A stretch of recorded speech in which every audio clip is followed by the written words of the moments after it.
तर कसं काय भावना, आता तुम्ही म्हणशील हिरव्यागार वातावरणात कुठे चाललायस? मी आणि पप्प्या चाललोय पप्प्याचं ऍडमिशन घ्यायला. तर आता म्हणशील तुम्ही कुठे ऍडमिशन घेतलं? तर घेतलं पप्प्याने कापशीचं ऍडमिशन. हे असं आहे ते कापशीचं कॉलेज. मग काय कॉलेजवर पोहोचल्या कॉलेजच्या पायरीला पायला आहे म्हणलो.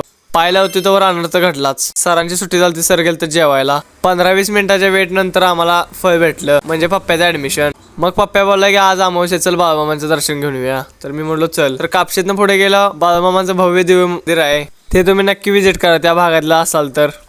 मग उत्सुकता लागलेली ती म्हणजे दर्शनाची. मग आम्ही मंदिराच्या आत पदार्पण केलं आणि दर्शन पण घेतलं. तुम्ही पण घेऊन टाका दर्शन. दर्शन घेतल्यावर लावावं लागतं ते म्हणजे बाळूमामांचा भंडारा. तर चालू झाला ढोलांचा गडगडाट आणि रिंगणच्या पाठीमागेच पालखी होती बाळूमामांची. बाळूमामांच्या पालखीचं पण दर्शन करून घ्या. मग आम्ही थेट आलो पादुका ठेवलेलं तिथे. चालत पुढे जातो तर रंगील बाबा भेटलेलं, त्या संग चर्चा करत होतो. आता तुम्ही म्हणशील गावातल्या भागात ट्रॅफिक कसं काय, पण ट्रक अडकलेला पुढे. मग घरी जाताना एक वडापाव खा. व्हिडिओ आवडला तर लाईक करा, शेअर करा, सबस्क्राईब करा.